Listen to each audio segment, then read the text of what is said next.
Hello నేను మిస్ఎస్ రావు. ఎట్టకేలకు higher bus associations సమ్మె విరమించేసింది. 20వ తారీఖు తర్వాత మళ్ళీ నెగోషియేషన్స్ మాట్లాడదామని చెప్పి ఆర్టీసీ ఎండి ద్వారకా తిరుమలరావు గారు మాట్లాడినట్టు వాళ్ళు వచ్చినటువంటి న్యూస్. అసలు వీళ్ళు సమ్మెకి వెళ్ళడానికి కారణం ఏంటి? ఆర్టీసీ హయ్యర్ బస్సెస్ దాంట్లో ల్యాబ్సెస్ ఏంటి అనేది తెలుసుకునే ప్రయత్నం చేద్దాం. ప్రస్తుతం మన దగ్గర ఆర్టీసీ హయ్యర్ బస్సెస్ అసోసియేషన్లో లేకపోయినప్పటికీ దాదాపుగా 25 సంవత్సరాల పైగా హయ్యర్ బస్సు నడుపుతున్నటువంటి ఆంజనేయమూర్తి గారు ఉన్నారు. ఇంటరాక్ట్ అవుతాం. నమస్తే అండి. నమస్తే. సో ఇప్పుడు హయ్యర్ బస్సెస్ అసోసియేషన్ అనేది ఒకటి ఉంది. మరి అది ఎక్కడ రిజిస్టర్ అయిందో తెలియదు. బట్ వాళ్ళు చెప్తుంది ఏంటంటే మాకు అన్యాయం జరుగుతుంది. సో మీలాంటి వాళ్ళు మాకు జరుగుతున్న అన్యాయాన్ని ప్రశ్నించకుండా మీరు గవర్నమెంట్ వైపు లేదంటే ఆర్టీసీ కార్మికుల వైపు మాట్లాడుతున్నారు. సో మాకు జరుగుతున్న అన్యాయం మీరు పట్టించుకోవట్లేదు అని అంటారు. ఏంటి మీకు జరుగుతున్న అన్యాయం? ఆర్టీసీ హైర్ బస్ వ్యవస్థ పుట్టిందే గవర్నమెంట్ కంటే అధికంగా సర్వీస్ ఇవ్వగలుగుతారు. ఈ వ్యవస్థలో ప్రైవేటైజేషన్ సిస్టమ్ అనేది సామాన్య మానవుడికి ఎంతో మేలు చేసిద్ది, దేశ రాష్ట్ర అభివృద్ధి జరిగిద్దని నమ్మిన పనిచేసే ముఖ్యమంత్రిగా పేరుగాంచిన చంద్రబాబు నాయుడు గారు ఈ వ్యవస్థను 25 ఏళ్ల క్రితం తీసుకొచ్చారు, 30 ఏళ్ల క్రితం. అప్పటి నుంచి ఈ వ్యవస్థ ఆర్టీసీ కార్పొరేషన్గా ఉంది కాబట్టి కార్పొరేషన్స్తో నడుస్తూ ఉంది. కార్పొరేషన్ ఎప్పుడు కూడా రాజకీయ నాయకుల అంటే చోటా మోటా నాయకులు, ఒక స్థాయి నాయకులైనా సరే, మినిస్టర్ స్థాయి నాయకులైనా, వీళ్ళ పాలసీలకు విరుద్ధంగా ఎగ్జిక్యూటివ్ బోర్డు ఎప్పుడు నిర్ణయాలు తీసుకోవడానికి ఇష్టపడలేదు కూడా. ఇది వాస్తవమైన అంశం. ఈ కార్పొరేషన్లోకి ముఖ్యమంత్రులు కూడా ఎప్పుడు జోక్యం చేసుకున్న సందర్భాలు మాకు తెలిసినంత మట్టికి కూడా లేవు. సమస్యలు అంటే మమ్మల్ని ఎప్పుడు వాళ్ళ తోటి పార్ట్నర్లుగానే చెప్తున్నారు, మేము పార్ట్నర్లుగానే అన్న భావనలో కాకుండా అధికారులతోని ఎప్పుడైనా మమేకమై స్నేహపూర్వక వాతావరణంలో వాళ్ళ అధికారపూర్వక సూచనల్ని గౌరవంగా ఒబే చేస్తూ మమ్మల్ని మేము బ్రతికించుకోవడానికి పోరాటం చేస్తూ వచ్చాం. ఇవాళ సమ్మె నోటీస్ ఇవ్వాల్సిన పరిస్థితి అన్నా కూడా అగత్యం ఎందుకు వచ్చిందనేది ఇప్పుడు మేము స్పష్టంగా మీకు చెప్పదలుచుకున్నాం. ఈ పరిస్థితి ఉత్పన్నమవడానికి కారణం ఏంటంటే, ప్రభుత్వాలు పేదలకు మేలు చేయాలన్న సంకల్పాన్ని సంవత్సరం పెంచుకుంటూ పోతున్నాయి. ఎలక్షన్ ఇయర్ మారినప్పటి నుంచి ఇంకా పేదవాడికి నేనేం చేయగలుగుతానని ముఖ్యమంత్రిని ఆశించే పార్టీలు వాళ్ళ ప్రణాళికలు సిద్ధం చేస్తూ ఉన్నారు. ఆ క్రమంలో ఉచిత బస్సు అనే ప్రణాళికను కూడా చంద్రబాబు నాయుడు గారు ముందుకు తీసుకొచ్చారు. దానికి స్త్రీశక్తి పథకం పేరు పెట్టారు, ముందుకు తీసుకొచ్చారు. అనౌన్స్ చేసి తొలి సంతకంలోనే చేస్తానన్న చంద్రబాబు నాయుడు గారు చేయలేకపోవడానికి చిత్తశుద్ధి లేకపోవడం కాదు. ఉచిత బస్సు అంటే ప్రజల నుంచి స్పందన ఎంత ఎక్కువగా ఉంటుంది, ఆ స్థాయిలో ఆర్టీసీ బస్సులు కానీ వ్యవస్థ కానీ నిర్మాణకృతమై ఉందా లేదా, దీన్ని వాళ్ళు రిపోర్ట్స్ తెప్పించుకోవడానికి జరిగిన సమయం మాత్రమే ఆ సమయం. మాకు రాజకీయాలు అక్కర్లేదు, ఎవరి మీద ఏం మాట్లాడుతున్నారు అనేది మేము అప్రస్తుతం ప్రస్తావించాం కూడా. ఈ క్రమంలో అధికారులు, ప్రభుత్వమే, ఇక్కడ మాకు ముఖ్యమంత్రి గారు అంటే ప్రభుత్వము అధికారులు కసరత్తు చేసి స్త్రీశక్తి పథకానికి ఆగస్టు 15 నుంచి దీన్ని అమలు చేస్తామని అనౌన్స్ చేయడం జరిగింది. వీళ్ళు క్షుణ్ణంగా పరిశీలించిన మీదట వాళ్ళ హైర్ బస్ ఓనర్లు ఏదో ప్రత్యేకంగా డిమాండ్ చేశారు, అడిగారు అనేది వాస్తవం కాదు. ఎందుకు వాస్తవం కాదంటే, ఈ స్త్రీశక్తి 15వ తారీఖు మొదలవుతుందంటే 1 వీక్ ముందు హైర్ బస్ ఓనర్ల అసోసియేషన్లో ఉన్న పెద్దలనే కాకుండా వాలంటరీగా ఎవరైనా మీరు ఏమైనా చెప్పుకోదలుచుకుంటే కూడా వచ్చి కలవండి అని చెప్పేసి ఆర్టీసీ హెడ్ ఆఫీస్లో ఎండి గారు ఒక కమిటీని వేసి, ఉన్నత స్థాయి కమిటీస్ని వేసి వాళ్ళ ముందు చర్చ పెట్టడం జరిగింది. ఆ చర్చలో వాళ్ళు ఏం చేశారంటే, ఫైనల్గా వీళ్ళు చెప్పినవన్నీ విన్నారు. విన్నాక మళ్ళా వాళ్ళు ఏం చెప్పారంటే, బాబు మిమ్మల్ని మేము పిలిచింది మీకేదో మేము హామీలు ఇస్తామని కానీ మీ సమస్యలు మొత్తాన్ని ఇప్పుడేదో మనం చర్చించుకుందామని కాదు. మాకు కూడా స్త్రీశక్తి పథకం వల్ల మీ మీద భారం పడిద్ది అని నమ్మడంలో ఎలాంటి సందేహం లేదు. మీ భారాన్ని మేము తొలగించాలంటే ప్రాక్టికల్గా ఏం జరుగుతుందో మాకు కూడా ఊహకందని ప్రశ్న కాబట్టి మేము ఇప్పుడు ఏం మాట్లాడుకోవద్దు. మేము చెప్పాల్సిన 4 మాటలు మేము చెప్పాం, మీరు చెప్పాల్సిన 4 మాటలు చెప్పారు, అయిపోయింది. ఈ పథకం అమలు జరిగే టైంలో ఒక 2-3 నెలలు టైం తీసుకొని ఈ 2-3 టైంలో నిజంగా హైర్ బస్ మీద ఎంత భారం వస్తుంది అనేది మేము కూడా ఒక క్యాలిక్యులేషన్ వేసి ఆ క్యాలిక్యులేషన్ ప్రకారం మేము ఏమి చేయగలుగుతాం అనేది ఆలోచించి చర్చించి నిర్ణయం తీసుకోగలుగుతుంది. ఇప్పుడు ఎలాంటి చర్చలు ఉండకూడదు. మన సుహృద వాతావరణం ఏదైతే మన మధ్య ఉందో హైర్ బస్ కిను కార్పొరేషన్ కి మధ్య, ఆ వాతావరణం అలా కొనసాగుతూ మీరందరూ బస్సులు స్త్రీశక్తి పథకాన్ని కింద ఎలాంటి ఆటంకం లేకుండా తిప్పుకోవాలి. ఒక సజెషన్. రెండో సజెషను, వాళ్ళు కూడా ఎక్స్పెక్ట్ చేశారు హయ్యర్ గా పీపుల్ మూవ్ అవుతారని.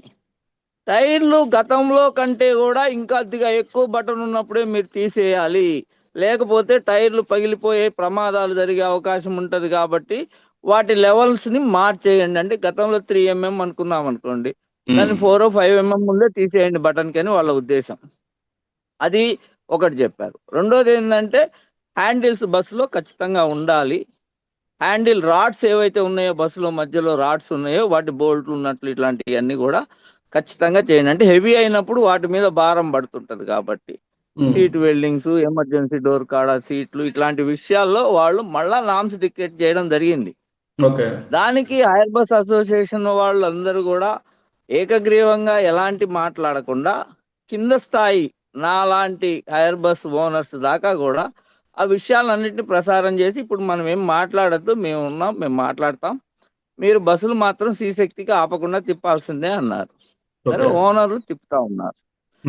ఓనర్ కి ప్రాక్టికల్ గా వచ్చిన ప్రాబ్లం ఏంటంటే 5-6 లీటర్ల నుంచి 10-12 లీటర్ల దాకా, కొన్ని రూట్లు అయితే 15 లీటర్ల దాకా కూడా ఆయిల్ పెరిగింది. కారణం ఏంటంటే స్టాండింగ్ అప్పుడు ఏ బస్సు కూడా రోజు ఆపరేషన్ మొత్తంలో ఒక 10 ట్రిప్పులు 10 సింగిల్స్ తిరిగింది అనుకోండి, అన్ని సింగిల్స్ లో జనం ఉండరు. కొన్ని సింగిల్స్ లో హాఫ్ ఆఫ్ ది సీటే ఉంటారు, సీటింగే ఉంటారు, అట్లా ఉంటది. ఇప్పుడు అట్లా కాదు, ప్రతి సింగిల్ ఫుల్ అవుతున్నారు. ఎట్లా ఫుల్ అవుతున్నారంటే ఒక విలేజ్ స్టార్టింగ్ లో స్టాప్ లో ఎక్కి విలేజ్ ఎండింగ్ స్టాప్ లో దిగిపోతున్నారు ఫ్రీ. కాబట్టి ఇది ఊహించని ట్రాఫిక్. వాళ్ళకు కూడా ఆర్టీసీ కండక్టర్లకు కానీ వీళ్ళు కానీ వాళ్ళు కూడా ఆ ట్రాఫిక్ లో టికెట్లు ఇవ్వకుండా మరీ లేడీ కండక్టర్స్ అయితే 4-5 గంటలు అయ్యేసరికి వేలాడబడిపోతున్నారు. అసలు ఎప్పుడు నోరెత్తి మాట్లాడని కండక్టర్లు కూడా ఈవినింగ్ టైంలో ప్రయాణికులు లోపల జరగండి అది ఇదని గట్టి గట్టిగా అరుస్తున్నారు. ఫ్రస్ట్రేషన్. సరే, అది ఆర్టీసీ వ్యవస్థది. మీకు కార్మిక నాయకులు మీతో ఉన్నారు, వాళ్ళు మాట్లాడతారు, మేము మాట్లాడాల్సిన పని లేదు దాని మీద. దాని మీద జరిగిన తర్వాత వీళ్ళు ఒక డిమాండ్ పెట్టారు. రోజుకు 5 లీటర్లు అనుకోండి మినిమం దే నేను చెప్తున్నా, మ్యాక్సిమంకి వెళ్తా 500, నెలకు 15,000. ఒక బస్సు మీద నెలకు 15,000 ఓన్లీ ఆయిల్ ఆపరేషన్ అవుతుంది మినిమం. మాక్సిమం 25,000 దాకా పోతుంది. దీన్ని ఎవరు బేర్ చేయాలో ఫస్ట్ క్వశ్చన్. దీన్ని మేము ఎట్లా నమ్ముతామండి అంటే ఆర్టీసీ దగ్గర క్లియర్ లెక్కలు ఉన్నాయి. ఆయిల్ ఆర్టీసీ డిపోలోనే 5 బస్సులు కొట్టించుకుంటాయి. అధికారులు వితౌట్ యావరేజ్ స్టాటిస్టిక్స్ లేకుండా ఏ పని చేయరు. వాళ్ళు అవి తీసుకున్నారు. ఏమి చేసినా ఎప్పుడైనా గివ్ అండ్ టేక్ లో ఒక గ్యాప్ ఉంటది. ఆ గ్యాప్ ఏంటంటే వచ్చే ప్రాఫిట్స్ లో మాకు జరిగే నష్టాన్ని భరించడానికి మొత్తం ఆర్టీసీ సిద్ధంగా లేదన్నది ఒక చర్చ జరుగుతుంది ఇంటర్నల్ గా ఓనర్స్ మధ్య. మీరు గట్టిగా మాట్లాడండి, అసోసియేషన్ ని ప్రెజర్ చేయడం కూడా జరుగుతుంది. అందరూ అసోసియేషన్ వాళ్ళు కలుస్తున్నారు, మేము చెప్తాం అని చెప్తా ఒక ఫైన్ మార్నింగ్ వాళ్ళు ఏం చేశారంటే 3,000 ఆర్డర్ నుంచి మాక్సిమం 5,000 దాకా, అంటే 300 కిలోమీటర్ల నుంచి 550-580 కిలోమీటర్లు జరిగే బస్సులు ఉంటాయి. ఈ బ్యాచ్ లో వాళ్ళు ఈ వేరియేషన్ మీద అనౌన్స్ చేసేసారు, ఒక స్కీమ్ లాగా చేసి అనౌన్స్ చేశారు. ఆపరేషన్ లో గేర్ వాడకం పెరుగుతుందండి. 130 మంది ఒక దగ్గర దిగరు కదా, 5 చోట్ల దిగే కాడ 20 చోట్ల దిగాల్సి వస్తుంది.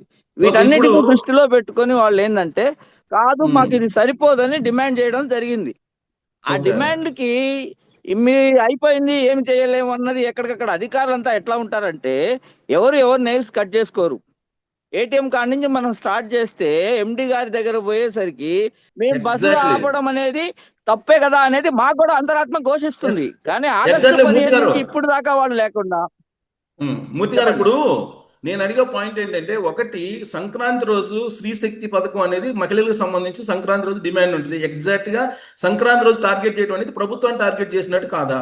ఎయిర్ బస్ ఓనర్లు కూడా నిస్సహాయ స్థితిలోకి వెళ్ళిపోయారు. 3 నెలల నుంచి ఆగస్టు 15 నుంచి 4 నెలలు, నెలకి 20,000, 25,000, 30,000 అదనంగా నష్టపోతా ఏం చేయాలో అర్థం కాక, ఎదురు పెట్టడానికి లేక అందరూ అసలు ఆర్టీసీ హైర్ బస్ వ్యవస్థలో ఓనర్లు ధనవంతులు కాదండి. ఇది స్పష్టంగా మీరు సర్వే కూడా చేసుకున్నా తేలిపోతుంది. ఎక్కువ ఇప్పుడు భాగం 60 to 70%. ఇంకో పాయింట్ ఏంటంటే నాది, ఇప్పుడు హయ్యర్ బస్ ఓనర్స్ అనేవాళ్ళు కార్మికుల కింద వస్తారా లేదంటే కాంట్రాక్టర్స్ కింద వస్తారా? మేము హైర్ బస్ ఏపీఎస్సీ ఆర్టీసీలో పార్టర్లం, భాగస్థులం. వాళ్ళొక భాగం, మేము ఒక భాగం. మాకు ముందు పెట్టిన పేరే ముద్దు పేరు, అది యు ఆర్ ది పార్ట్నర్స్ అంటారు మీటింగ్ లో కూర్చోగానే. అంతే, మేము మరి partners- పొంగిపోతాము. వాళ్ళు చెప్పినవన్నీ ఓకే అంటాం, లేచి వచ్చేస్తాం. పార్ట్నర్స్ అనేవాళ్ళు ఆర్టీసీకి ఉన్న ఇమేజ్ ని దెబ్బతీసే ప్రయత్నం చేస్తారా సంక్రాంతి రోజు? ప్రజలకు ఇబ్బంది కలిగినప్పుడు ప్రభుత్వమే కదా సమాధానం చెప్పాల్సిన పరిస్థితి వచ్చేది. కానీ స్ట్రగుల్ ఫర్ ఎగ్జిస్టెన్సీ, నేను బ్రతికితేనే కదా ఏ మానవత్వాన్ని ఆయన ఆలోచించేది. నేను చచ్చిపోతున్న టైంలో మానవత్వం లేదా నువ్వు ఓర్చుకోవాలంటే అది సాధ్యపడదు కదా. దెబ్బలు తినేటప్పుడు ఓర్చుకుంటాం, ఓకే. ఊపిరి నెక్స్ట్ వదిలేటప్పుడు పాయింట్ ఓర్చుకోలేంగా. నెక్స్ట్ పాయింట్ ఏంటంటే, ఈ హయ్యర్ బస్సెస్ అనేది మీకు టెండర్ వేసేటప్పటి నుంచే దాని వెనక చాలా అక్రమాలు ఉన్నాయి. ఆర్టీసీ ఆర్టీసీకి సంబంధించినటువంటి కార్మిక సంఘ నేతలు అనేక సందర్భాల్లో కంప్లైంట్ చేశారు. అసలు రూట్లే ఇవ్వద్దన్నారు. అసలు ఆర్టీసీని నిర్వీర్యం చేసేస్తున్నారు, ఆర్టీని చంపేస్తున్నారు ఈ హైర్ బస్సుకు సంబంధించినటువంటి వ్యవస్థ అని చెప్పి వాళ్ళు పదే పదే అనేక సందర్భాల్లో ధర్నాలు కూడా చేసిన సందర్భం ఉంది. దీనికి ఏమంటారు? ప్రభుత్వ ఉద్యోగాల భర్తీ తగ్గిపోతుంది. వాళ్ళ కుటుంబంలో వాళ్ళ పిల్లల్ని కూడా డ్రైవర్లను చేయడానికి ట్రైనింగ్ ఇప్పించి రెడీ చేసి పెట్టుకున్న వాళ్ళంతా కూడా ఇప్పుడు ఈ వ్యవస్థ లేదంటే డ్రైవర్ మా చేతిలోకి వచ్చేస్తాడు కదా ఎయిర్ బస్ వ్యవస్థలో. కాబట్టి ఎంప్లాయ్మెంట్, ఒక బస్సు వెనక 8 మంది కార్మికులు పనిచేయాలండి. ఇప్పుడైతే 2 చాలు, 3 చాలు యావరేజ్న. కానీ Exactly, ప్రభుత్వం ఏం ఆలోచిస్తుంది, అప్డేట్ అవ్వాలి మనము. ఇప్పుడు నేనేమంటానంటే, నేను 2 రోజుల క్రితం ఒక వీడియో చేశానండి. కార్మికులు, ఇప్పుడు ఆర్టీసీ కార్మికులు అసోసియేషన్ నేతలు ఎలాంటి కంప్లైంట్స్ ఇచ్చారు, హయ్యర్ బస్సెస్ మీద ఎలాంటి అభిప్రాయం వాళ్ళకుంది అని దాన్ని ఇచ్చిన కదా. నిన్నటి నుంచి అబ్యూజివ్ లాంగ్వేజ్ వాడుతూ, వల్గర్ లాంగ్వేజ్ వాడుతూ ఈ ఆర్టీసీ అసోసియేషన్ అని చెప్పి కొంతమంది నేతలు ఫోన్లు చేస్తున్నారు. ఆఫీస్కి ఫోన్లు చేసి లేపేస్తాం, నరికేస్తాం, పొడి చేస్తాం, మీ ఇల్లు ఎక్కడ, మీ ఆఫీస్ ఎక్కడ, ఈ విధంగా మాట్లాడుతుంటే దాన్ని మాఫియా అంటంలో తప్పుందా? ఇప్పుడు ఈ విషయంలో నన్ను 1 నిమిషం మాట్లాడనివ్వండి. ఊహాజనితమైన ప్రశ్నలతో రమ్యంగా ఉండాలి, మనది టిఆర్పి రేటింగ్ పోయే విధంగా ఉండాలని ఆర్టికల్ తయారు చేసిన విధానాన్ని కూడా మనం సమర్థించకూడదు కదా. మనం తయారు చేసింది ఊహాజనితమై ఉండి, ఆర్టీసీలో ఉండేది ఏదన్నా డామినేషన్ సిస్టమ్ ఒక్కటే ఏంటంటే అధికారులు మోనోపల్లిగా ఉన్నట్లు మాట్లాడతారు. పార్ట్నర్లమైనా మాతో సహృదయంతో కూర్చొని 1 అరగంట చర్చిద్దాం అనుకోరు. ఎందుకంటే బాధలు ఎక్కువ ఉన్నాయి, వాళ్ళకు కూడా తెలుసు. మనం చర్చిస్తే చులకనైపోతుంది, అక్కడ లీనియన్స్ వస్తుంది, వ్యవహారం తప్పుదోవకి వెళ్ళిపోయిందని ఇంకో రకంగా చేయడానికి అసలు వాళ్ళ చేతిలో కూడా అధికారాలు లేవు. అధికారాలు స్ట్రీమ్ లైన్ ఏమంటారంటే డీసెంట్రలైజేషన్ లో లేవు. 1 కిలోమీటర్ తగ్గించే శక్తి ఒక డిఎంకు ఉండదు, ఆర్ఎంకు ఉండదు. ఖచ్చితంగా ఎండి స్థాయిలో లేకపోతే ఈడీ ఆపరేషన్ స్థాయిలో దాన్ని ఫైనల్ అవ్వాలి. ఎవరు ఏమి చేయడానికి ఉండదు. ఒకటి మూర్తి గారు, ఇక్కడ ప్రజాస్వామ్య వ్యవస్థలు ఎలా ఉంటాయి అనేది మీకు అవగాహన ఉంది. మీడియా వ్యవస్థకి ఉండేటువంటి లిమిట్స్ ఏంటి, అలాగే అసోసియేషన్కి ఉండే లిమిట్స్ ఏంటి, కార్మికులకు ఉండే బాధలు ఏంటి, వీటన్నిటి వ్యవస్థల మీద మీకు అవగాహన ఉంది. ఇప్పుడు పొడి చేస్తాం, చంపేస్తాం, తల తీసేస్తాం అని అంటే, ఇప్పుడు ఆల్రెడీ నేను డీజీపీ పంపించాను, ఫోన్ నెంబర్లన్నీ పంపించాం, రాత్రి నుంచి వచ్చిన ఫోన్ నెంబర్లన్నీ పంపించాం డీజీపీ గారికి, వాళ్ళ వాయిస్ కూడా పంపించాం. ఇప్పుడు వీళ్ళని ఏం చేయాలి? ఇవన్నీ ఏం చేసేది లేదండి. సమస్యకి పరిష్కారం ఇచ్చేస్తే అందరూ హాయిగానే మాట్లాడతారు. ఇప్పుడు నిర్ణయం తీసుకోవడానికి కూడా అధికారులు ఆగస్టు 15 నుంచి ఇప్పటిదాకా తీసుకోవడం, అందులో వాళ్ళకు కూడా తెలుసు కదా కరెక్ట్ గా జనవరి ఎందుకు ప్రకటించారు వాళ్ళు. ఇప్పుడు మీ సమస్యలు మీకున్నాయి, ఆర్టీసీ కార్మికుల నేతల సమస్యలు వాళ్ళకు ఉన్నాయి. ఇప్పుడు మీడియా ఇచ్చిన న్యూస్ ఒకవేళ అది రాంగ్ ఇంటర్ప్రిటేషన్ అయ్యిందని మీ భావిస్తే మీరు ఏం చేయాలి? నేను పిలిచినప్పుడు ఇంటర్వ్యూ రావాలి, మీ మీ వర్షన్ ఏదో చెప్పాలి. పొడుస్తాం చంపుతాం అంటే ఇది మరి వీళ్ళు ప్రభుత్వానికి వ్యతిరేకంగా ఒక కుట్ర పన్నుతున్నట్టు అనుకోవాలా? ప్రజాస్వామ్యంలో ఎప్పుడు ఎవరు అలా మాట్లాడినా తప్పేండి. ఎంత పెద్ద సమస్య మీదైనా, ఎంత ట్రాజడీ మీదైనా, ఎంత పిన్ పాయింట్ అయిపోయి చచ్చిపోతున్నా కూడా మనము ఆ భాషని ఎంకరేజ్ చేయము, ఆ భావనల్ని ఎంకరేజ్ చేయము. అది తప్పే. అందుకే నేను మా అసోసియేషన్ లో ఫస్ట్ టైం మీడియా వాళ్ళు ఎంటర్ అయ్యి ఈ విధంగా మాట్లాడడం కూడా మీరు తీసుకున్న చొరవ ఆఖరికి అసోసియేషన్ కి మేలు చేసిద్దే అనుకుంటున్నాను నేను. ఎందుకంటే విపరీతమైన చర్చ జరిగితే కదా వాస్తవాలన్నీ బయటకు వచ్చేది. వాస్తవాలు బయటకు వస్తేనే కదా అధికారులు కూడా అరే ఇదేదో సంథింగ్ ఈజ్ గోయింగ్ రాంగ్, ఇది కరెక్ట్ కాదని చెప్పి ఒక నిర్ణయానికి రావడానికి తొందర చూపేది. అట్లా కాకుండా హిడన్ గా జరుగుతున్నంత సేపు అధికారులు కూడా స్పందించాల్సిన టైంలో స్పందించాల. వాళ్ళ ప్రాబ్లమ్స్ ఏమో ఉంటాయి, నాకు కూడా కొంత అవగాహన ఉండొచ్చు, నేను అది వాళ్ళని సమర్థించి మాట్లాడలేను. కానీ ఎవరికి ఏం ప్రాబ్లం ఉన్నా కూడా చచ్చిపోయే వాడికి ఆక్సిజన్ ఇచ్చే కాడ మనం రూల్స్ రెగ్యులేషన్స్ వెతుక్కోకూడదు కదా. ఎంత షార్ట్ టైంలో వాడికి ఆక్సిజన్ ఇవ్వగలుగుతామో ఇవ్వాలి కదా. ఇదే సో ఒక్కటే ఇప్పుడు మన దృష్టిలో ఉండాల్సింది. అది కోల్పోయాం. ఒక ఇప్పుడు ఆ సమన్వయం ఒక కోల్పోయింది పాయింట్ వ్యవస్థ ఏంటంటే అది. నేను 3 పాయింట్లు రైజ్ చేశానండి. ఒకటి ఏంటంటే ఎలక్ట్రిక్ బస్సులు వచ్చినప్పుడు గవర్నమెంట్ అనేది ఆ ఎలక్ట్రిక్ బస్సుని వెనక్కి పంపించింది, ఒక పాయింట్. రెండో పాయింట్ ఏంటంటే లాభాలు వచ్చేటువంటి రూట్స్ ని హయ్యర్ బస్సుకి ఇచ్చారని చెప్పి కార్మికులు నేతలు ఆరోపిస్తున్నారు. మూడేంటంటే అసలు ఇప్పుడు సమ్మె చేయటం ఎందుకు? ఈ 3 పాయింట్లు రైజ్ చేసి నేను చెప్పానండి. ఎస్, ఈ 3 పాయింట్లకు కూడా నేను సమాధానం చెప్తానండి. ఎలక్ట్రికల్ బస్సుల వ్యవస్థని తీసుకురావాలంటే ఇప్పుడు మనం మామూలుగా మాట్లాడచ్చు, భాష నాకు తెలీదు. అమ్మాయి పెద్ద మనిషి అయినప్పుడే పెళ్లి చేస్తాం, పెద్ద మనిషి కాకుండా పెళ్లి చేయం. ఇవాళ ఆర్టీసీలో గ్రామీణ ప్రాంతాల దాకా ఎలక్ట్రిసిటీలు తీసుకురావాలి, ఎలక్ట్రికల్ బస్సు ఏసీ బస్సులు రావాలన్నది గొప్ప ఆలోచన, ఆహ్వానిస్తున్నాం. ముఖ్యమంత్రి గారికి ప్రభుత్వానికి కూడా మేము కృతజ్ఞతలు తెలియజేస్తున్నాం. దాంట్లో ఏం వివాదం లేదు, విభేదం లేదు. కానీ వాటిని మీరు ఇన్ ప్రాక్టికల్ గా ఎగ్జిక్యూట్ చేయడానికి అధికారులను మీరు సమన్వయంలో తీసుకొని వాళ్ళ మాటలు యాక్సెప్ట్ చేసుకొని పోవాలి కదా. టెక్నోక్రాట్స్ మాటలు తీసుకోవాలి కదా. మేము ఎంతో మంది టెక్నోక్రాట్స్ తో డిస్కస్ చేసాం. 1.5 సంవత్సరం నుంచి 2 సంవత్సరాల మధ్యలో ఇది చేయలేమని చెప్తున్నారు. బాబు గారు ఛాలెంజ్ గా తీసుకొని రేపు పుష్కరాలకే గ్రామీణ ప్రాంతాలకు కూడా కొన్ని ఏసీ బస్సులు వెళ్ళాలని ఆయన ఒక టార్గెట్ తీసుకొని పనిచేస్తున్నాడు. అందుకే నేను పనిచేసే ముఖ్యమంత్రిగా పేరుగాంచిన ఫస్ట్ ఎందుకన్నానంటే ఆయన ఏదైతే అనుకుంటున్నారో దాన్ని సాల్వ్ చేసుకొని ఎగ్జిక్యూట్ చేయడానికి తీవ్రంగా కృషి చేస్తారు, ఒత్తిడి చేస్తారు, అధికారిని ముందుకు నెడతారు. మంచిదే, కానీ అది తీసుకురావడానికి చాలా టైం పడుతుంది.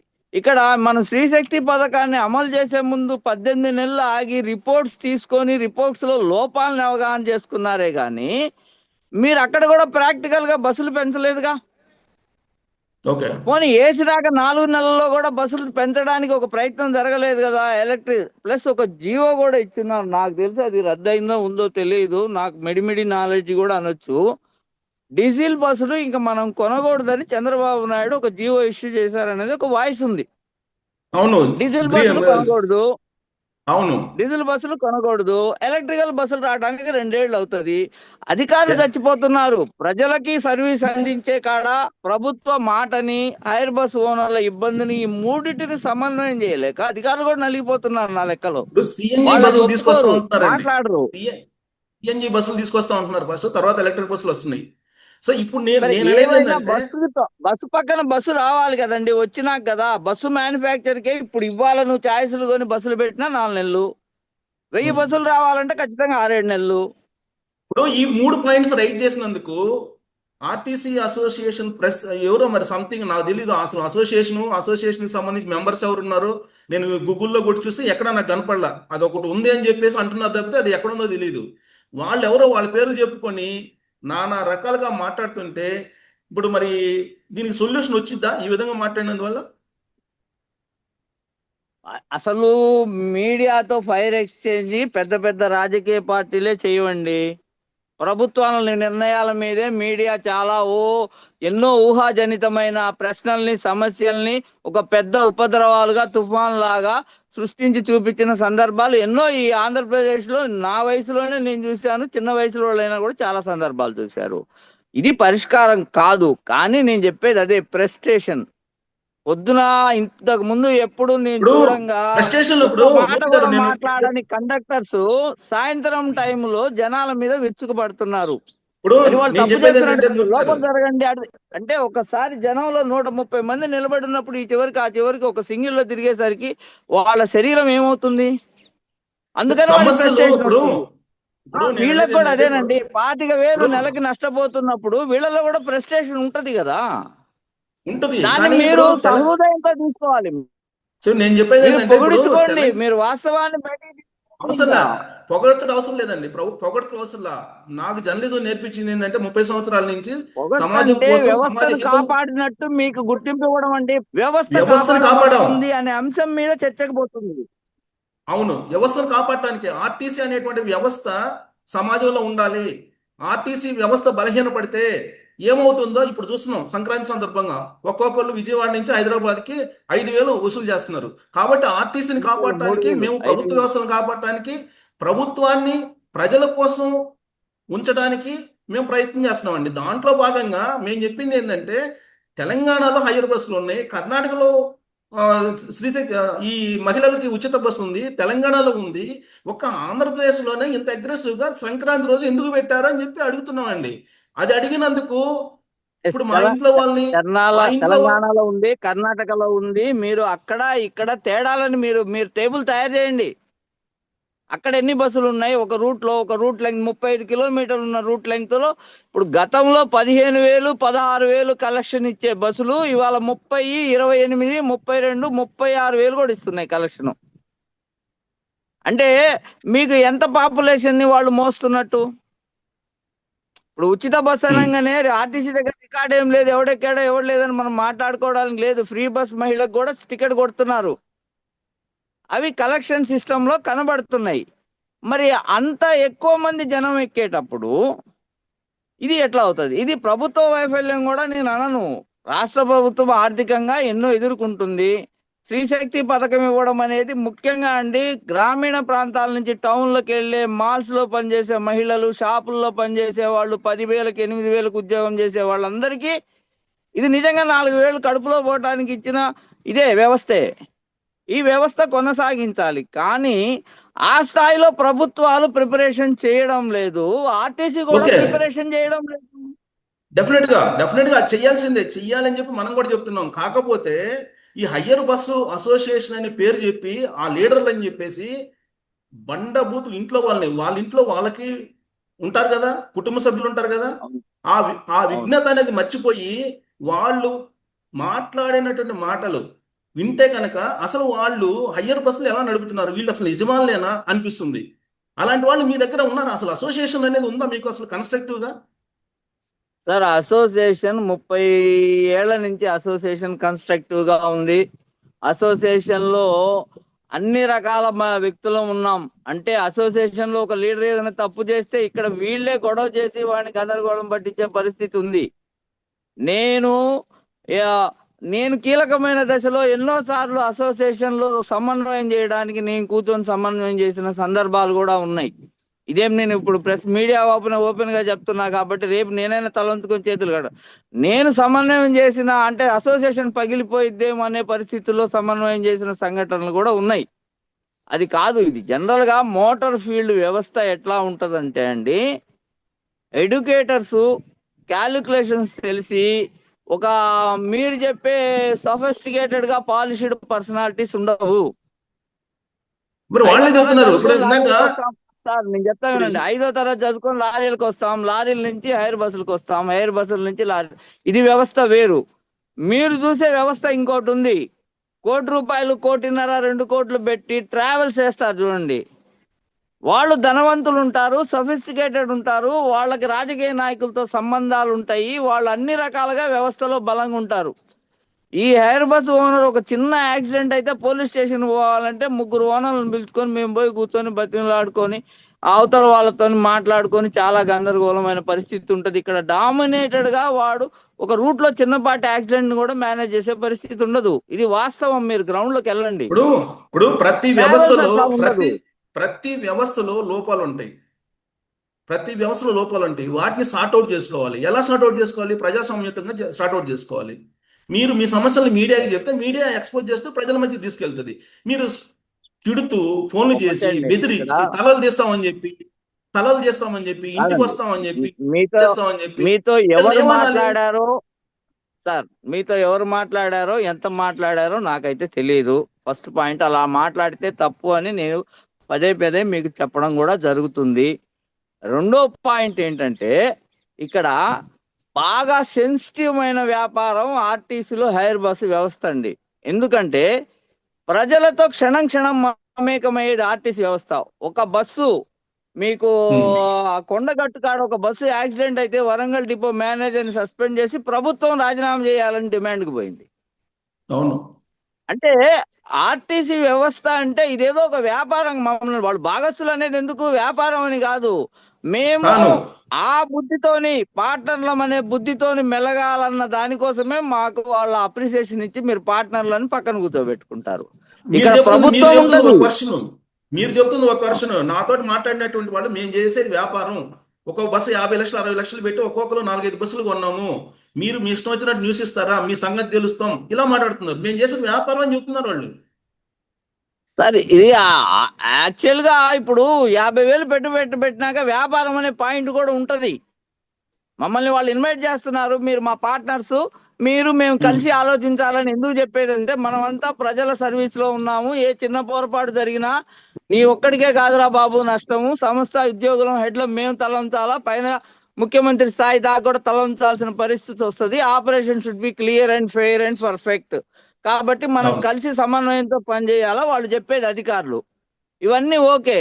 కానీ నేను కలిసి పనిచేసేటప్పుడు నేను పెట్టిన పెట్టుబడికి నాకు లాభం రాకపోయినా, రూపాయి వచ్చే కాడ 10 రూపాయలు వచ్చినా 5 పైసలు వచ్చినా ఓకే. కానీ నేను ఎదురు పెడుతూ ఈ వ్యాపారాన్ని ఓపికగా చేయాలంటే సమన్వయం కోల్పోయే పరిస్థితి అదే. ఇన్ని రోజులు సరే లేనిది ఇప్పుడు ఎందుకు మీ అంత వర్షన్ ఎలా వెనుకబడ్డారు ఉందంటే హైర్ బస్ ఓనర్లు? ఇప్పుడు మీ అసోసియేషన్ వాళ్ళ వర్షన్ ఎలా ఉందంటే మేము చెప్పిన డిమాండ్ నెరవేర్చకపోతే ప్రభుత్వ సంగతి తెలుస్తాం, లేదా మేము చెప్పిన దాన్ని తప్పు అంటే మీడియా సంగతి చూస్తాం, మీలాంటి జర్నలిస్టుల సంగతి చూస్తాం, ఇలా బెదిరించి మీ సమస్యను పరిష్కరించుకోగలరా? సార్, ఏ వ్యవస్థలో అయినా నాయకుడు అంటే కార్మిక నాయకుడు కానివ్వండి, ఎమ్మెల్యే రాజకీయ నాయకుడు కానివ్వండి, లేకపోతే మాలాగా హైర్ బస్ నాయకుడు, అడకత్తర్లో పోక చెక్క లాంటి వాడు. మిగతా హైర్ బస్ ఓనర్లు వాళ్ళు కింద నుంచి ఒత్తుతుంటే పైనుంచి ఆర్టీసీ అధికారులు సర్వైవల్ సిస్టమ్ లో వాళ్ళు ఒత్తుతున్నారు, వీళ్ళు నలుగుతున్నారు, వీళ్ళు పగిలిపోతున్నారు. వీళ్ళకి ప్రెస్టేషన్ అలాంటప్పుడు ఇంకా పెరిగింది. వాళ్ళు నడిపే అలాంటప్పుడు బస్సులకి నష్టాన్ని భరిస్తా ఈ ఓనర్లతో తిట్లు తింటడం అంటే వాళ్ళకు కూడా బాధే కదా. కరెక్టే. అలాంటప్పుడు సమస్యను ఎలా పరిష్కరించుకోవాలని తెలుసుకోవాలి కదా. అలా కాకుండా మీరు అందరికి వార్నింగ్లు ఇచ్చి పోస్తే ప్రభుత్వానికి వార్నింగ్ ఇస్తారు, మీడియాకు వార్నింగ్ ఇస్తారు. మీ సమస్యలు బెదిరించి తీర్చుకోవాలనుకుంటున్నారా? అసలు సమ్మె నోటీసు ఇవ్వడం దాకా వచ్చింది అంటే ఎన్ని అంచెల్లో మనకి ఎక్కడ కూడా కనీసం కనుపు చూపు మేరలో కూడా ఆశావాహన కనబడకపోతేనే కదా. ఇప్పుడు నిజంగా ఎండి ఉమ్, చాలా మంచోడు సార్. అవును. ఇప్పుడు ఎవరో ఏదో అనుకునే బ్రైబ్ సిస్టమ్ కో ఇంకో సిస్టమ్ కో ఆ ఎండి గారు ఎప్పుడు తల వంచరు, వంచలేదు, వంచబోరు. ఆయన ఉండేది అవును. ఇంకో నెల 2 నెలలు నాకు ఐడియా లేదు. బట్ నియరెస్టే అతనికి ఉన్న టైం కూడా. అతను మాట ఇచ్చినాడు నేను చేస్తానని, కానీ చేయలేకపోయాడు. ఒకవేళ ఈ నెలాఖరికే ఉందనుకుంటా. ఇప్పుడు ఆయన వెళ్ళిపోయి చేయలేదనుకో, రేపు వచ్చేవాళ్ళు నేను మళ్ళా స్టడీ చేయాలమ్మా అంటారు. వీళ్ళ ప్రెస్టేషన్ వీళ్ళకు ఉంది. వీళ్ళ కింద ఉమ్, నచ్చరు కొట్టారు. ఆగస్టు 15 నుంచి మీరు ఎలాంటి ఇబ్బంది పెట్టద్దు, ఎంత కష్టమైన జేబులో పెట్టండి, మేము ఎంతో కొంత ఇప్పిస్తాము, ఖచ్చితంగా ఇస్తాము. వాళ్ళు అసలు మనం ఫస్ట్ పిలిచి అడిగిందే కదా వారం ముందు. మా ఉమ్. లేకపోతే వాళ్ళు ఎందుకు వారం ముందు మీరు తిప్పండి, మీకు ఏం చేస్తే మీకు న్యాయం జరిగిద్దో మేము ఖచ్చితంగా మొత్తం అధ్యయనం చేసి చెప్తాము ఒక ఇప్పుడు 2 నెలల్లో అని చెప్పారంటే వాళ్ళకి అవగాహన ఉంది కదా. తెలంగాణ మీరు చెప్పిన రిపోర్ట్స్ దాని వాళ్ళ ప్రకారం దగ్గర ఉంటాయి, ఓనర్స్ దగ్గర ఉండవు కదా. ఇప్పుడు అసోసియేషన్ అనేది 30-35 సంవత్సరాల నుంచి ఉందని చెప్తున్నారు కదా మీరు. దాంట్లో సీనియర్స్ అవును సార్. సమస్య వచ్చినప్పుడు దాన్ని ఎలా డీల్ చేయాలి అనేది బాగా అవగాహన ఉంటుంది. కానీ ఈ విధంగా సమస్యలను పరిష్కరించుకోవడానికి బదులుగా వాళ్ళు అన్ని శత్రుత్వాన్ని పెంచుకోవడం అనేది ఎలా చూస్తారు?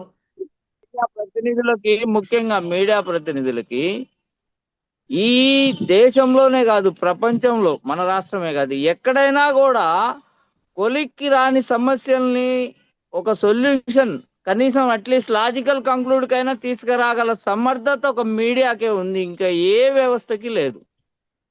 మిగతా అన్ని నెగోషియబుల్లే కానీ మీడియా వ్యవస్థ తలుచుకుంటే ఒక న్యాయాన్ని ఖచ్చితంగా నిలబెట్టగలదు. ఒక న్యాయాన్ని ఖచ్చితంగా నిలబెట్టగలదు. ఇక్కడ హైర్ బస్ ఓనర్లకు నిజంగా పాటలు ఉన్నాయి. రెండోది ఏంటంటే ఆర్టీసీ ఇప్పుడు అన్ని ఆర్థిక వ్యవస్థతో కూడిన ఏ సమస్య అయినా కూడా చిక్కుముడే అండి. ఉమ్, మానవుడు సేవ చేసో పని చేసో కంటబడో తన మెచ్యూరిటీనో లేకపోతే ఇంటెలిజెన్స్ ను ఇచ్చి పరిష్కరించే కాడైతే వేరు.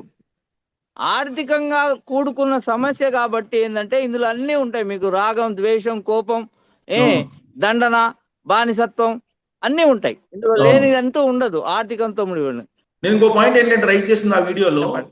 సంవత్సరానికి వచ్చేసి దాదాపు 18 కోట్ల రూపాయలు భారం పడుతుంది ఆర్టీసీ మీద. ఇప్పుడు ఒక 5,200 రూపాయల చొప్పున పెంచితేనే అదే 1,500 కానీ పెంచితే సుమారు 80-90 కోట్లు భారం పడుతుంది.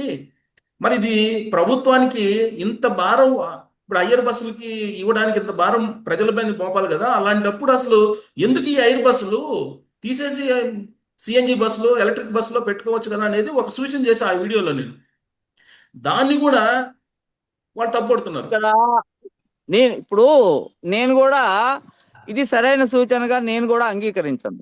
ఎందుకు అంగీకరించనంటే ఆర్టీసీ బస్సు వ్యవస్థ అనేది ఒక పల్లెటూరుకి మోకాళ్ళలో గుంటల్లో ప్లేట్లు ఇరుగుతున్నా కూడా ఆర్టీసీ ఆ గుంటల్లో పడి లేచిపోయి బండి తిరగబడిద్దో అర్థం కాని పరిస్థితిలో కూడా బస్సులు తిప్పిందండి ఎప్పటి నుంచో.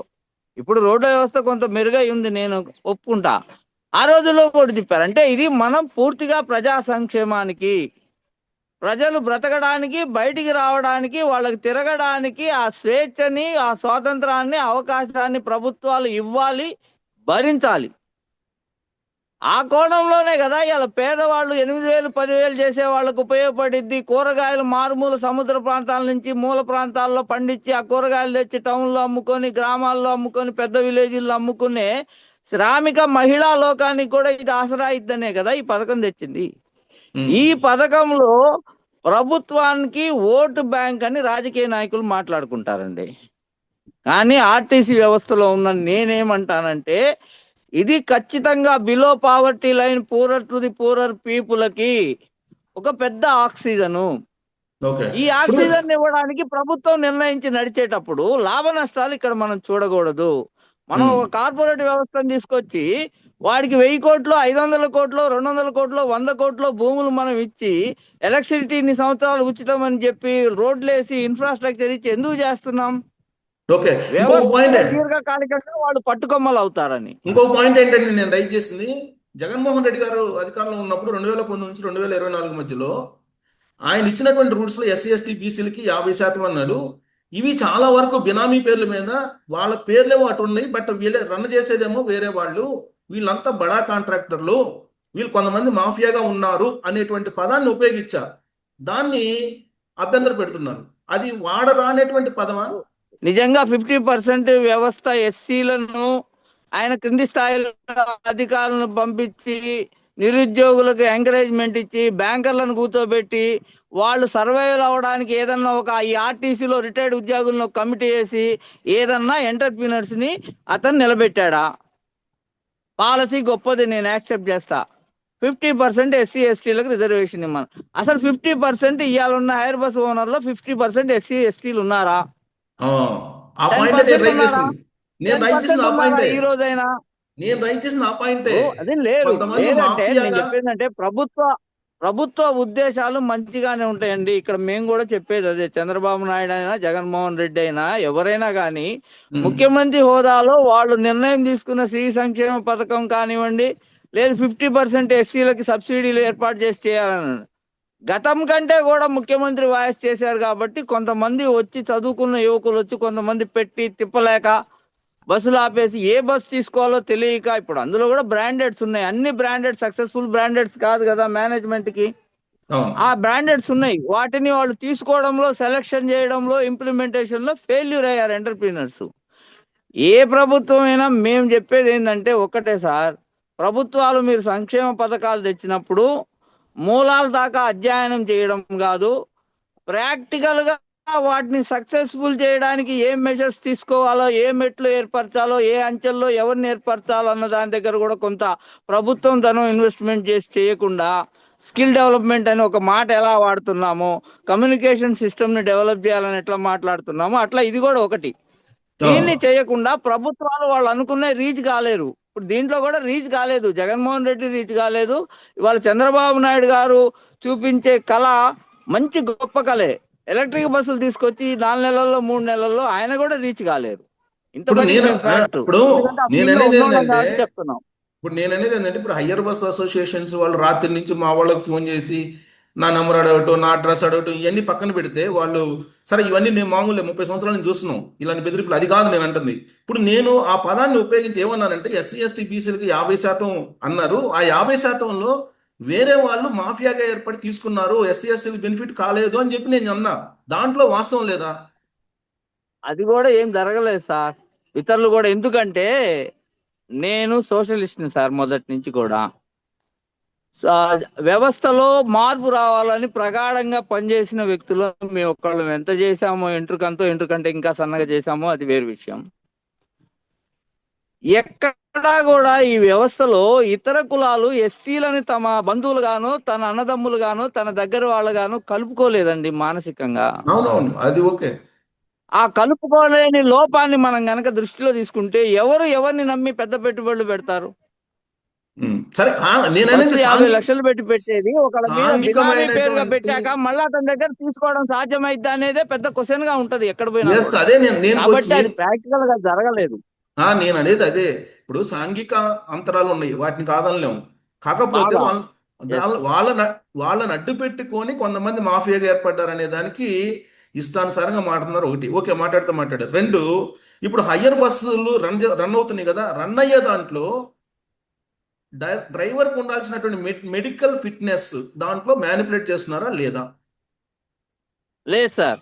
మెడికల్ ఫిట్నెస్ గతం కంటే పెరిగింది. ఇప్పుడు గతంలో ఒక మెడికల్ ఫిట్నెస్ కి పోతే వాడికి 100-150 రూపాయలు ఖర్చు అయ్యేదండి.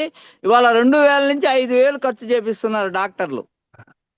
ఒక ప్రైవేట్ హాస్పిటల్కి పోయి చెస్ట్ ఒపీనియన్ తీసుకోమంటాడు, ఈసీజీ తీసుకోవాలా, రిపోర్ట్లు అన్ని తెచ్చి పెట్టాలా, అప్పుడు మెడికల్ చేస్తున్నారు. ఉమ్.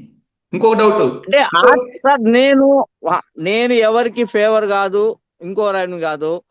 ఆర్టీసీ వ్యవస్థలో కరప్షన్ లేదండి. అధికార స్వర డామినేషన్ మాత్రం ఉంటది.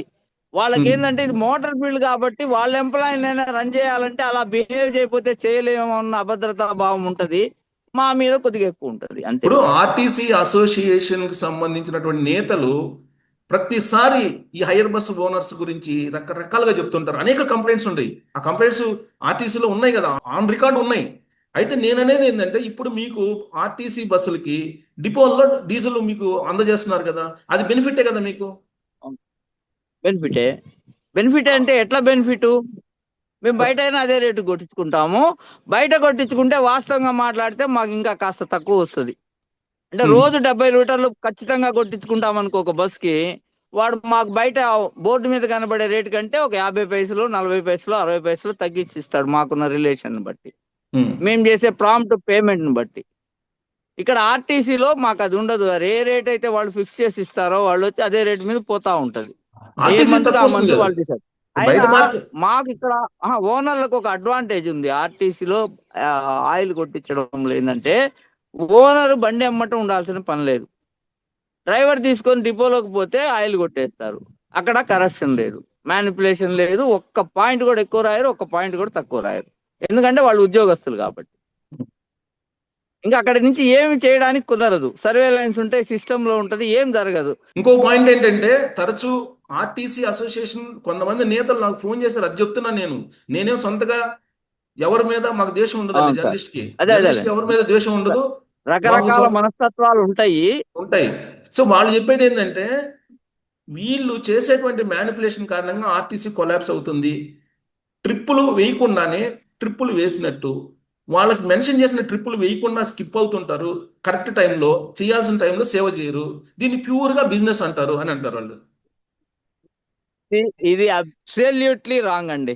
Absolute wrong, blunder mistake voice. ఎందుకంటే 1 కిలోమీటర్ తగ్గినట్టు రాయాలి అంటే ఎక్కడి నుంచి స్టార్ట్ అవుతుంది? కంట్రోల్ పాయింట్ కాడి నుంచి, చార్ట్ కాడి నుంచి మొదలెడితే డిఎం ఆర్ఎం ఆఫీస్ దాకా ఇన్ని 5-6 లెవెల్లో, ఎస్ఆర్ కండక్టర్ కాడి నుంచి, డ్రైవర్ కాడి నుంచి అసలు బతకనిస్తారా అండి? మా ప్రైవేట్ డ్రైవర్లు 1 కిలోమీటర్ మ్యానిపులేట్ చేస్తున్నాడు ఆర్టీసీ డిఎం అంటే, వాడిని రేపు పొద్దున్న నాకు నమస్కారం పెట్టబోతే ఇది చెబుతాను అన్నాడు. వీడిదేం ఉమ్. ఉద్యోగం ఇవాళ చేస్తాడు, కావాలంటే రేపు లారీకి వెళ్తాడు. అసలు ఇది సాధ్యపడదు. ఎవరో మిమ్మల్ని హ్యూమిలేట్ చేశారు సార్. మీ శత్రువులు ఎవరైనా ఉన్నారేమో మేబీ చూసుకోండి. ఒక్కోసారి ఇన్ఫర్మేషన్, హైదరాబాద్ ఓనర్లు ఎవరు అలాంటి వాళ్ళు కాదు. ఒక్కోసారి ఇన్ఫర్మేషన్ ఒక్కోసారి ఎస్, ఇంకో రకం కూడా ఐ చెప్పొచ్చు. యాక్సెప్ట్.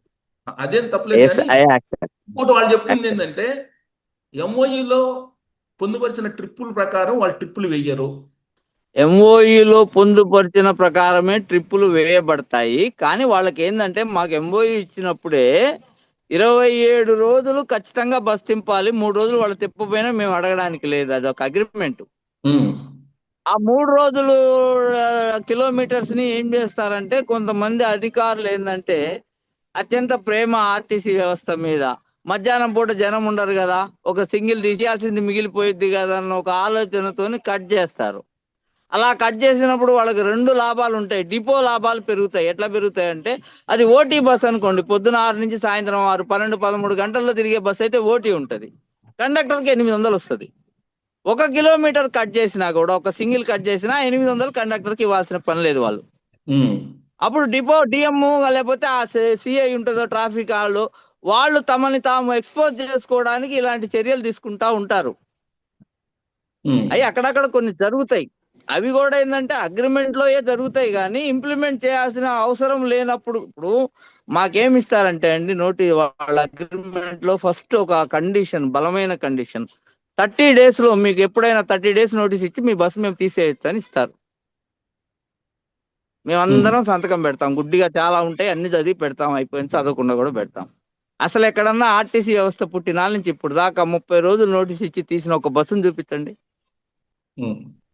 ఎందుకు పెడతారంటే, వాళ్ళు చేతిలో మేము లేకపోతే మా దురుసు ప్రవర్తనో లేకపోతే ఇంకోటో, ఆపరేషన్ లో జరిగే ఇంకో ఇబ్బందిని నన్ను అరికట్టుకోవడానికి, నన్ను కంట్రోల్ చేసుకోవడానికి ఒక కాసు పెట్టుకుంటారు అంతే.